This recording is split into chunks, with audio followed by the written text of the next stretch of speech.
जैसे इसी जन्म में जीवात्मा बाल, युवा और वृद्ध शरीर को प्राप्त करती है, वैसे ही जीवात्मा मरने के बाद भी नया शरीर प्राप्त करती है। इसीलिए वीर पुरुष को मृत्यु से घबराना नहीं चाहिए। ना ये शरीर तुम्हारा है, ना तुम शरीर के हो। ये अग्नि, जल, वायु, पृथ्वी और आकाश से मिलकर बना है और इसी में मिल जाएगा। परंतु आत्मा स्थिर है। फिर तुम क्या हो? आत्मा अजर अमर है। जो लोग इस आत्मा को मारने वाला या मरने वाला मानते हैं, वो दोनों ही नासमझ है। आत्मा न किसी को मारती है और न ही किसी के द्वारा मारी जा सकती है। आत्मा न कभी जन्म लेती है और न ही मरती है। शरीर का नाश होने पर भी इसका नाश नहीं होता। तुम अपने आप को भगवान को अर्पित करो।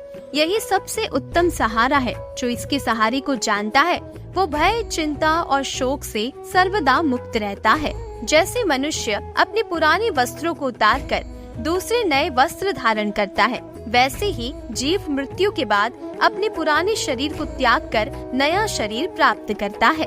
शस्त्र इस आत्मा को काट नहीं सकते, अग्नि इसे जला नहीं सकती, जल इसको गीला नहीं कर सकता और वायु इसे सुखा नहीं सकती। परिवर्तन संसार का नियम है। जिसे तुम मृत्यु समझते हो, वही तो जीवन है। एक क्षण में तुम करोड़ों के स्वामी बन जाते हो, दूसरे ही क्षण में तुम दरिद्र हो जाते हो। मेरा, तेरा, छोटा, बड़ा, अपना, पराया, इसे अपने मन से मिटा दो, फिर सब तुम्हारा है और तुम सबके हो। हे अर्जुन, सभी प्राणी जन्म से पहले अप्रकट थे और मृत्यु के बाद फिर अप्रकट हो जाएंगे। केवल जन्म और मृत्यु के बीच प्रकट दिखते हैं। फिर इसमें शोक करने की क्या बात है? सम्मानित व्यक्ति के लिए अपमान मृत्यु से भी बढ़कर है। भगवान श्री कृष्ण कहते हैं, जो हुआ वो अच्छा हुआ, जो हो रहा है वो अच्छा हो रहा है, जो होगा वो भी अच्छा ही होगा। तुम भूत का पश्चाताप ना करो, भविष्य की चिंता ना करो, क्योंकि वर्तमान में जो चल रहा है तुम्हें केवल उसी पर ध्यान देना है। क्रोध से भ्रम पैदा होता है, भ्रम से बुद्धि व्यग्र होती है। जब बुद्धि व्यग्र होती है तब तर्क नष्ट हो जाता है। जब तर्क नष्ट होता है तब व्यक्ति का पतन हो जाता है। सुख, दुख, लाभ, हानि और जीत हार की चिंता ना करके मनुष्य को अपनी शक्ति के अनुसार कर्तव्य कर्म करना चाहिए। ऐसे भाव से कर्म करने पर मनुष्य को पाप नहीं लगता। खाली हाथ आए और खाली हाथ वापस चले। जो आज तुम्हारा है कल किसी और का था, परसों किसी और का होगा। तुम इसे अपना समझकर मग्न हो रहे हो। बस यही प्रसन्नता तुम्हारे दुखों का कारण है। जो मन को नियंत्रित नहीं करते, उनके लिए वो शत्रु के समान कार्य करता है। तुम्हारा क्या गया जो तुम रोते हो? तुम क्या लाए थे जो तुमने खो दिया? तुमने क्या पैदा किया था जो नाश हो गया? न तुम कुछ लेकर आए, जो लिया यहीं से लिया, जो दिया यहीं पर दिया, जो लिया इसी भगवान से लिया और जो दिया इसी भगवान को वापस दे दिया।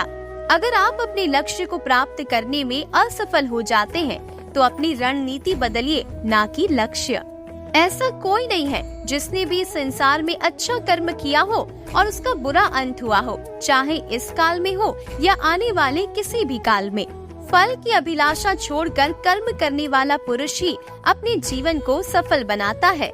मन अशांत है और उसे नियंत्रित करना कठिन है, लेकिन अभ्यास से इसे वश में किया जा सकता है।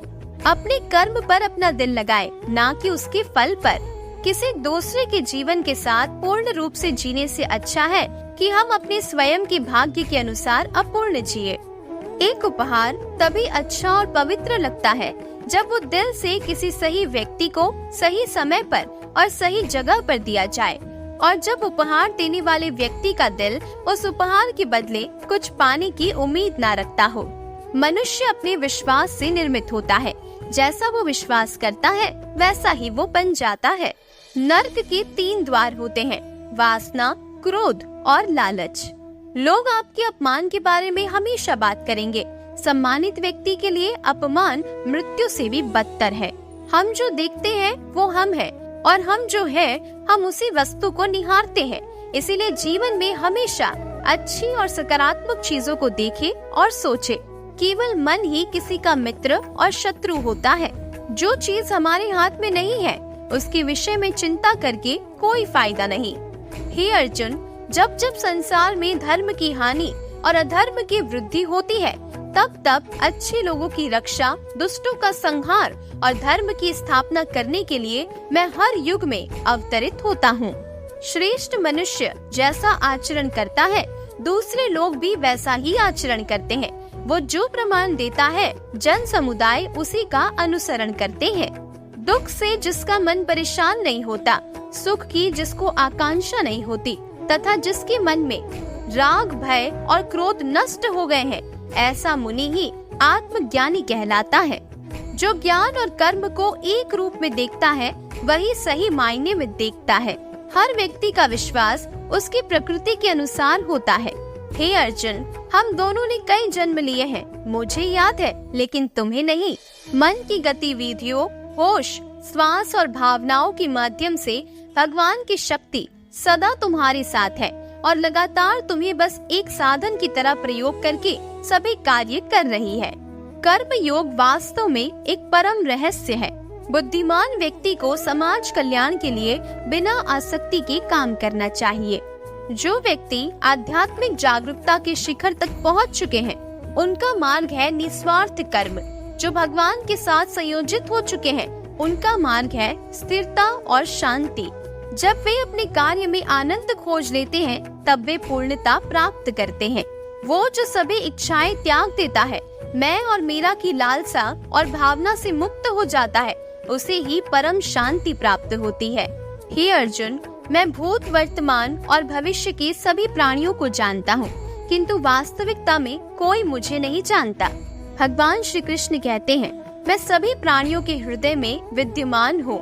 ऐसा कुछ भी नहीं, चेतन या अचेतन, जो मेरे बिना अस्तित्व में हो सकता हो। स्वार्थ से भरा कार्य इस दुनिया को कैद में रख देगा। अपने जीवन में स्वार्थ को दूर रखे, बिना किसी व्यक्तिगत लाभ के। अपने अनिवार्य कार्य करो, क्योंकि वास्तव में कार्य करना निष्क्रियता से बेहतर है। इस जीवन में ना कुछ खोता है और ना ही व्यर्थ होता है। जन्म लेने वाले के लिए मृत्यु उतनी ही निश्चित है जितना कि मृत होने वाले के लिए जन्म लेना। इसीलिए जो अपरिहार्य है, उस पर शोक मत करो।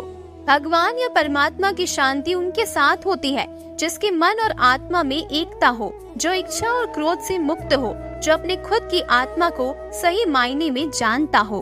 उससे मत डरो जो वास्तविक नहीं है, क्योंकि वो ना कभी था और ना कभी होगा। जो वास्तविक है वो हमेशा था और उसे कभी नष्ट नहीं किया जा सकता। भगवान श्री कृष्ण कहते हैं, व्यक्ति जो चाहे बन सकता है, यदि वो विश्वास के साथ इच्छित वस्तु पर लगातार चिंतन करे। दुनिया का सबसे बड़ा धर्म युद्ध महाभारत कुरुक्षेत्र की रणभूमि पर उस समय के दौरान भगवान अपने शिष्य अर्जुन को कुछ बातें समझाते हैं, जिसे हम गीता सार भी कहते हैं। लगभग 5000 साल से भी ज्यादा का वक्त महाभारत के युद्ध को बीत चुका है, लेकिन आज भी लोग भगवत गीता के सार को उतना ही महत्व देते हैं। तो चलिए अब गीता के सार को सुनते हैं। भगवान श्री कृष्ण कहते हैं, व्यर्थ की चिंता क्यों करते हो और व्यर्थ में ही डरते हो? तुम्हें कौन मार सकता है? आत्मा न पैदा होती है और न ही मरती है। जो हुआ वो अच्छा हुआ, जो हो रहा है वो भी अच्छा ही है, जो होगा वो भी बहुत अच्छा होगा। जो बीत गया उसका तुम पछतावा ना करो और भविष्य की चिंता भी ना करो। अभी तो वर्तमान चल रहा है। इस युद्ध में तुम्हारा क्या गया जो तुम रो रहे हो? तुम क्या लेकर आए थे जो खो दिया तुमने? क्या तुमने पैदा किया था जो खो दिया तुमने? तुम ना कुछ लेकर आए थे, ना कुछ लेकर जाओगे। जो कुछ लिया था वो यहीं से लिया था, जो कुछ दिया यहीं पर दिया। जो कुछ भी तुम्हें मिला वो भगवान से मिला, जो तुमने दिया वो भी भगवान को ही दिया। तुम खाली हाथ यहाँ पर आए थे, खाली हाथ ही चले जाओगे। जो आज तुम्हारे पास है वो कल किसी और के पास होगा, परसों किसी और के पास ही होगा। तुम इसे सत्य समझकर खुश रहो, बस यही बात तुम्हें अंदर से खुश कर सकती है। भगवान श्री कृष्ण कहते हैं, परिवर्तन ही तो संसार का नियम है। जिसे तुम मृत्यु समझते हो वही तो एक नया जीवन है। इस संसार में तुम एक ही क्षण में करोड़ों के स्वामी बन जाते हो, तो वहीं दूसरे सर दरिद्र ए भी बन जाते हो। मेरा तेरा, छोटा बड़ा, अपना पराया, इन सब चीजों को अपने मन से निकाल दो, तो फिर सब कुछ तुम्हारा है और तुम इन सब के हो। ये शरीर भी तुम्हारा नहीं है, ना ही तुम इस शरीर के हो। ये अग्नि, जल, वायु, पृथ्वी और आकाश, इन सब चीजों से मिलकर बना है। इन सब चीजों से मिलकर बना है, आखिरकार इन सब में ही मिल जाएगा। लेकिन ये आत्मा स्थिर है। तुम्हें अपने आप को भगवान के सहारे छोड़ देना चाहिए। तुम्हारे लिए यही सबसे उत्तम उपाय है। जो उनके सहारे को जाता है वो भय, चिंता, शोक से दूर और मुक्त हो जाता है। भगवत गीता के एक श्लोक में भगवान श्री कृष्ण ने मानव शरीर की तुलना एक कपड़े के टुकड़े से की है। मतलब मनुष्य शरीर एक ऐसा कपड़ा है जिसे आत्मा अपने हर जन्म में बदलती रहती है। इसका मतलब मनुष्य का शरीर आत्मा के लिए एक अस्थायी वस्त्र की तरह है जिसे उसे अपने हर जन्म में बदलना पड़ता है। गीता का ये उपदेश हमें सिखाता है कि हमें मनुष्य की आत्मा से प्यार करना चाहिए। उनकी पहचान उनकी आत्मा से करनी चाहिए। हमें मनुष्य के शरीर से आकर्षित नहीं होना चाहिए। मनुष्य के भीतरी मन को समझना ही उचित होता है। जो लोग मनुष्य के शरीर से ही केवल प्यार करते हैं, ऐसे लोगों के लिए गीता का ये उपदेश बहुत कुछ सिखाने वाला साबित हो सकता है। भगवान श्री कृष्ण कहते हैं, इंसान को जन्म मरण के चक्र के बारे में जान लेना चाहिए, क्योंकि मनुष्य के जीवन का एकमात्र सच जो है वो है मृत्यु। क्योंकि जिस भी इंसान ने इस दुनिया में जन्म लिया है उसे एक न एक दिन इस संसार को छोड़कर जाना ही पड़ता है और यही इस दुनिया का अटल सत्य है। लेकिन इस बात से भी नकारा नहीं जा सकता कि हर इंसान अपनी मौत से भयभीत रहता है। इसीलिए मनुष्य को जीवन की अटल सच्चाई को जान लेना चाहिए और अपनी वर्तमान की खुशियों को भी खराब नहीं करना चाहिए। भगवान श्री कृष्ण कहते हैं, क्रोध से मनुष्य को भ्रम पैदा होता है और भ्रम में वो अपनी बुद्धि का विनाश कर बैठता है। क्रोध में जब मनुष्य की बुद्धि काम नहीं करती तो मनुष्य की तर्क वितर्क करने की क्षमता भी नष्ट हो जाती है और व्यक्ति का वहीं सर्वनाश हो जाता है। इसी तरह हर एक व्यक्ति को अपने गुस्से पर काबू करना सीखना चाहिए। मनुष्य गुस्से में कई बार ऐसा काम कर देता है जिससे उसे बाद में जाकर हानि का सामना करना पड़ता है। वहीं अगर मनुष्य अपने क्रोध पर काबू नहीं कर पाए तब वो कोई गलत कदम उठा बैठता है। जब भी मनुष्य के मन में क्रोध की भावना उत्पन्न होती है तब मनुष्य का मस्तिष्क काम करना बंद कर देता है और वो सही गलत का उचित फैसला ही नहीं ले पाता। इसीलिए हमेशा मनुष्य को अपने क्रोध को काबू में रखना ही चाहिए और अपने मन को शांत रखना चाहिए, क्योंकि गुस्से में लिया गया फैसला आपको गहरी क्षति पहुंचा सकता है।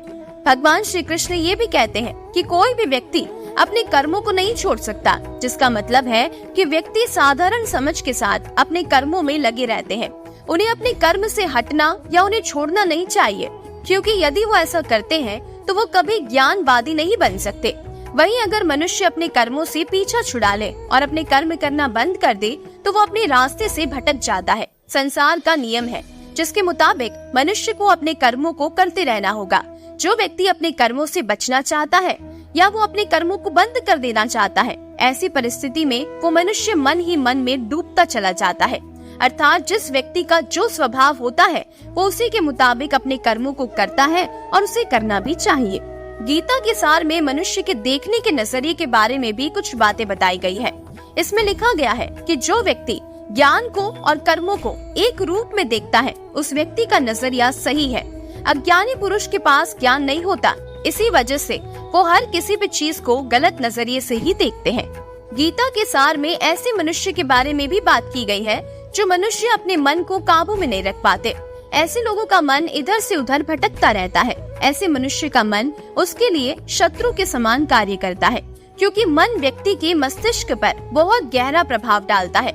जब मनुष्य का मन स्थिर रहता है तो वो व्यक्ति भी सही तरीके से अपने कार्य को कर पाता है। गीता के सार में बताया है कि मनुष्य को सबसे पहले अपना खुद का आकलन मतलब खुद के बारे में जान लेना चाहिए। खुद की काबिलियत और क्षमता को जानना ही मनुष्य को आत्मज्ञान की प्राप्ति करवा सकता है। जब तक मनुष्य खुद के बारे में जान नहीं लेगा तब तक उस मनुष्य का उद्धार कभी नहीं हो सकता। श्रीमद् भगवत गीता में श्री कृष्ण ने ये भी बताया है कि हर एक मनुष्य को अपने आप पर पूरा पूरा भरोसा करना चाहिए, क्योंकि जो लोग खुद पर विश्वास करते हैं वो अवश्य ही सफलता को प्राप्त करते हैं। ऐसा भी बताया जाता है कि जो व्यक्ति जैसा विश्वास करता है आखिरकार वो वैसा ही बन जाता है। जो मनुष्य अपना कर्म नहीं करते और पहले से ही अपने कर्म का परिणाम सोचने लगते हैं, ऐसे लोगों के लिए गीता का ये सार बड़ी सीख देने वाला साबित हो सकता है। भगवान श्री कृष्ण ने इस उपदेश में बताया है, कि मनुष्य को अपने कर्मों को करते रहना चाहिए और ये नहीं सोचना चाहिए कि इस कर्म का क्या परिणाम उन्हें प्राप्त होगा, क्योंकि कर्म का फल तो हर एक इंसान को मिलता ही है। इसीलिए मनुष्य को चिंता ना करके अपने कर्मों पर ध्यान देना चाहिए। ऐसा करने पर वो अपने किसी भी काम को सच्चे मन से करते हुए नजर आएंगे। मनुष्य के जीवन में सुख और दुख दोनों ही स्थिति का अनुभव होता रहता है।